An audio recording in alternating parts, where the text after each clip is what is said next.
Hello guys, तो कैसे हैं आप सब लोग। आई होप सब लोग बहुत अच्छे होंगे। मैं आपका भाई अर्शुल चोपड़ा एंड मैं आज आपके साथ एक न्यू वीडियो लेकर आया हूं, जिसके अंदर मैं बताऊंगा कैसे आप अपने सीएमए फाउंडेशन एग्जाम्स के अंदर 300 प्लस मार्क्स स्कोर कर सकते हैं, वो भी बहुत इजीली। अब देखो, अब आपके दिमाग में ये चीज़ आई होगी कि भैया मुझे 300 प्लस जाना ही नहीं है। मेरे दिमाग में तो ये है बस मैं एट द एंड पास हो जाऊँ, 200 प्लस मार्क्स से ऊपर ले आऊँ मार्क्स। तो मैं आपको एक चीज़ बता दूँ, हमेशा हमें 300 प्लस मार्क्स ही सोचने चाहिए। बिकॉज जब आप 300 प्लस मार्क्स सोचोगे ना, तो आपका दिमाग बोलेगा कि देख वो बहुत बड़ा टारगेट है, तू उसके लिए मेहनत कर। तो आप एफर्ट ज़्यादा लगाओगे। जब ज़्यादा एफर्ट्स लगाओगे ना, तो पहले चीज़ रिस्क से बाहर रहोगे, मतलब फेल नहीं होगे। दूसरी चीज़, आप जो 200 सोच रहे हो ना, उससे बहुत ज़्यादा मार्क्स आपके आएंगे। तो इसीलिए बोल रहा हूँ, हमेशा 300 प्लस को दिमाग में रखना है, जिससे आप एफर्ट ज़्यादा लगाओ एंड एज वेल एज आपको लॉन्ग टर्म में ही बहुत ज़्यादा बेनिफिट हो। ठीक है। एंड सेकंड, अगर आप 200 प्लस ही सोचोगे ना, तो देखो आपका दिमाग बोलेगा कि यार 200 है, ये तो मैं ऐसे ही ले आऊँगा। तो आप एफर्ट्स नहीं लगाओगे, जिससे हो सकता है कि आप फेल भी हो जाओ या आपके बहुत कम मार्क्स आएँ। तो इसीलिए बोल रहा हूँ, 300 प्लस ही रखना है दिमाग में। तो आज उसी के बारे में पूरी स्ट्रैटेजी बताऊंगा। तो ये वीडियो बहुत ज़्यादा यूजफुल है, बिल्कुल भी मिस मत करना, बिल्कुल एंड तक देखना। ठीक है। तो चलो स्टार्ट करता हूँ, बट उससे पहले अभी तक आपने मेरे चैनल को सब्सक्राइब नहीं किया, तो जल्दी से बेल आइकन को प्रेस कर दो एंड चैनल को सब्सक्राइब कर दो। बिकॉज ये चैनल आपकी पूरी सीएमए जर्नी में बहुत हेल्प करने वाला है, तो फटाफट चैनल को सब्सक्राइब कर दीजिए। एंड सेकंड, अभी तक आपने मेरे टेलीग्राम ग्रुप को भी ज्वाइन नहीं किया, तो मैंने उसका लिंक भी डिस्क्रिप्शन में दे रखा है, तो जल्दी से आप उसे भी ज्वाइन कर लें। बिकॉज उसके अंदर मैं आपके छोटे मोटे doubts end to end clear कर देता हूँ। अब बात करता हूँ फर्स्ट पॉइंट की, तो वो ये है कि आपको फोकस करना हाई मार्किंग वाली चीज़ों को और इंपॉर्टेंट चीज़ों को। अब देखो, आप यहाँ पर गलत मत समझ बैठना कि आप ये सोचो कि भैया बस बोल रहे हैं कि बस हाई मार्किंग वाली चीज़ें पढ़नी है और इंपॉर्टेंट पढ़नी है। मेरे कहने का मतलब ये नहीं है। मेरा कहने का मतलब ये है, फर्स्ट टाइम आपको सारी चीज़ें पढ़नी है, बिल्कुल डिटेल में जाना है, सब चीज़ें पढ़नी है। बट जैसे आप पढ़ ले रहे हो ना, तो आपको पता चल जा रहा है कि अब किस चीज़ की मार्किंग ज़्यादा है, कौन सी चीज़ ज़्यादा मार्क्स की एग्जाम में पूछी जाती है, और कौन सी चीज़ इन सब में से सबसे ज़्यादा इंपॉर्टेंट है। तो एक बार सब कुछ आपको पढ़ लेना है, जिससे आपको सारी नॉलेज हो।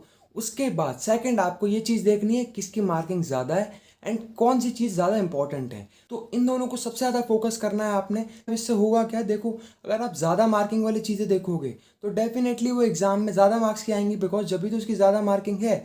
तो जब आप ज़्यादा मार्क्स वाली चीज़ें देखोगे, तो डेफिनेटली आपके एग्ज़ाम में भी ज़्यादा मार्क्स ही बनेंगे उससे। तो इसलिए पहला बेनिफिट ये है। दूसरा, जो चीज़ इंपॉर्टेंट है वो इंपॉर्टेंट क्यों है, क्योंकि वो एग्ज़ाम में पूछी जाती है। तो आपकी दोनों चीज़ें हो जाएंगी, तो बहुत मजबूती रहेगी, एज वेल एज एग्ज़ाम में बहुत अच्छे मार्क्स भी रहेंगे।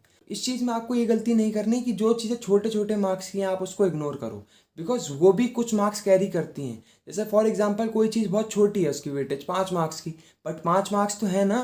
तो अगर उसे छोड़ जाओगे तो कैसे 300 प्लस आएंगे।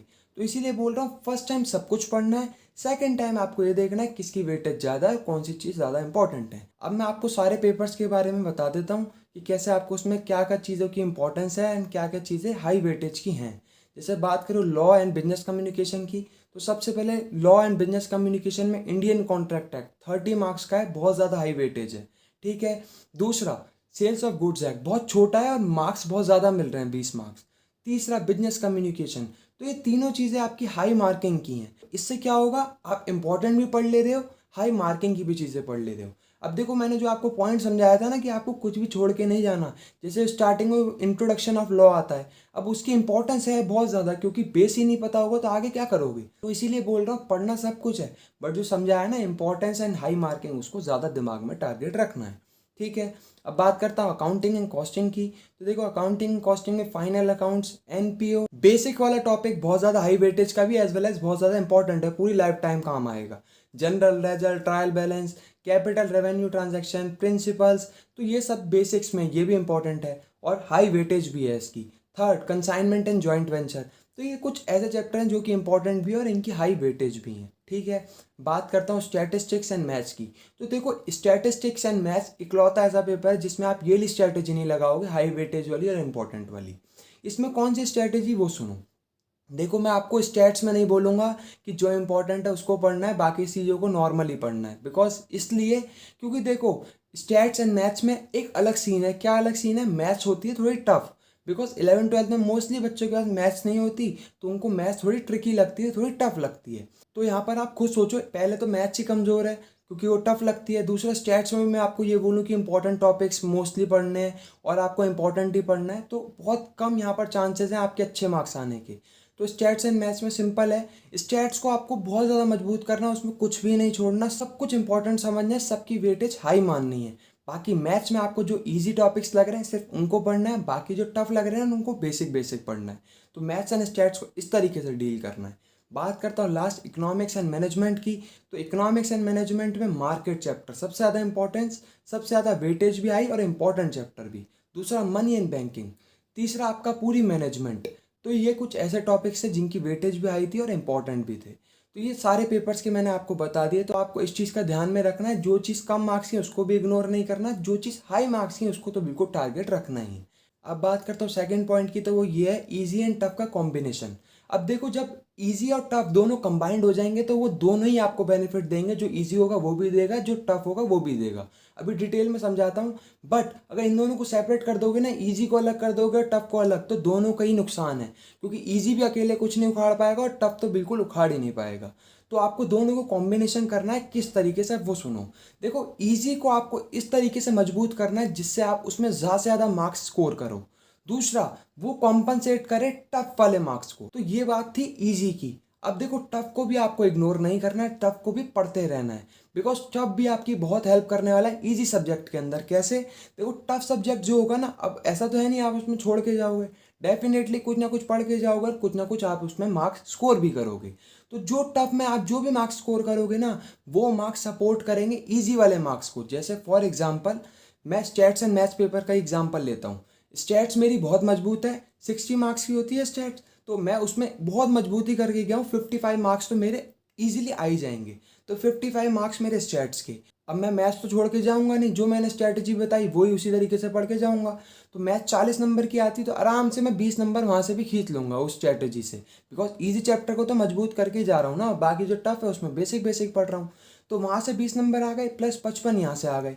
तो ये जो 20 नंबर थे ना, ये 55 को सपोर्ट करेंगे, जिससे 75 मार्क्स बन जाएंगे। तो ये चीज़ तुम्हें शायद समझ आई होगी। तो इसीलिए बोल रहा हूँ, ईजी और टफ को दोनों दोस्त बना के रखना है, किसी को भी एक को अकेले नहीं छोड़ना। जिसको भी अकेले छोड़ोगे तो वहाँ नुकसान होगा। जैसे मैं अगर स्टैट्स को ही फोकस करता तो सिर्फ मेरे 55 मार्क्स ही बनते ना, वो 40 मार्क्स में मैं कुछ स्कोर ही नहीं कर पाता। बट मैंने दोनों को कॉम्बिनेशन कर दिया, जिससे वो 75 मार्क्स बन गए जो पहले 55 बन रहे थे। तो ये चीज़ शायद आपको समझ आई होगी। तो आपको दोनों को दोस्त बना के रखना है, एकदम साथी बना देना है, बिकॉज जब ही उनका बहुत ज़्यादा बेनिफिट होगा। अब बात करता हूँ थर्ड पॉइंट की, वो है अंडरस्टैंडिंग। अब देखो, मैं आपको बताऊँ, अगर आप 300 प्लस को दिमाग में रख रहे हो तो वहाँ पर आपको अंडरस्टैंडिंग को बिल्कुल भी इग्नोर नहीं करना, उसको एकदम टॉप नॉच पे रखना है, बिल्कुल भी रटन विद्या की तरफ नहीं जाना।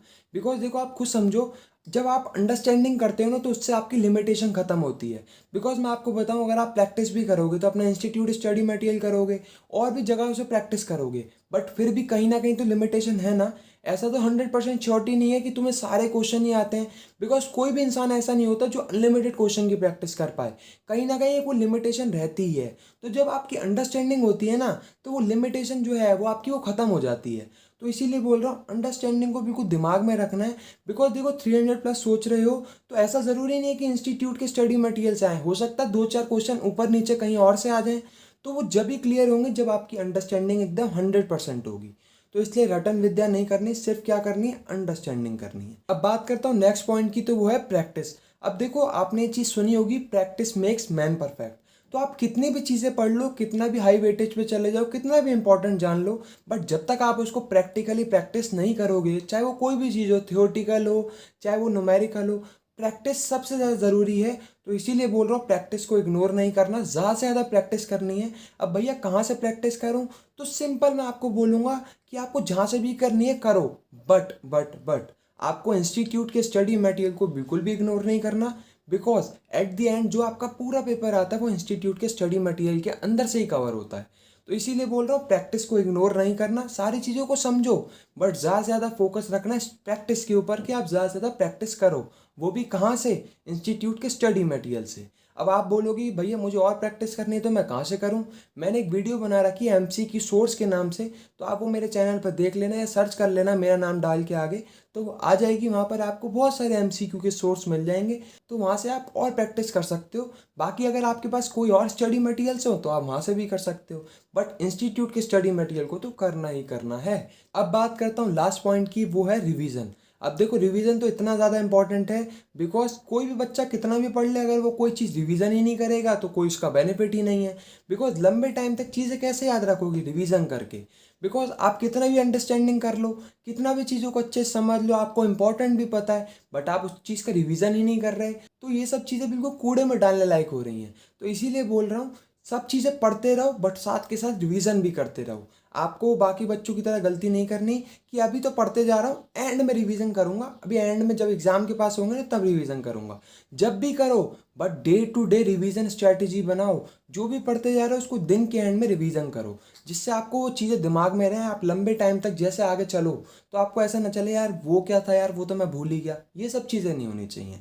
बिकॉज रिवीजन जितना स्ट्रांग होगा ना, उतना आपका कॉन्फिडेंस भी ऊपर होगा, उतना ही आपको मज़ा आएगा पढ़ने के अंदर। बिकॉज एक चीज़ आपने पढ़ ली, अब आप आगे पहुंच गए, अगर आप उस चीज़ को भूल जाओगे ना पीछे, तो एक तो आगे रिलेट नहीं कर पाओगे उससे रिलेटेड बातें, दूसरा आपके अंदर वो किक नहीं रहेगी जब आप सेकंड टाइम उसी चीज़ को दोबारा से पढ़ोगे। तो इसीलिए बोल रहा हूँ, अगर आप अपने अंदर वही एक्साइटमेंट, सब चीज़ें एकदम कॉन्फिडेंस, सब चीज़ टॉप पे रखना चाहते हो, तो जो जो पढ़ते जा रहे हो उसका हैंड टू हैंड रिवीजन करते चलो, जिससे आप आगे चलते जाओ तो आपको पिछला भी क्लियर हो। तो आई होप आपको ये सारे पॉइंट्स क्लियर हुए होंगे। तो अगर आपको इन पॉइंट्स में कोई भी दिक्कत है तो फटाफट कमेंट कर दो। तो आई होप आपके लिए वीडियो बहुत ज़्यादा यूज़फुल रही होगी। तो अगर वीडियो यूज़फुल रही है तो फटाफट वीडियो को लाइक कर दे, कमेंट कर दे, शेयर कर दें, चैनल को सब्सक्राइब कर दें। Thank you so much.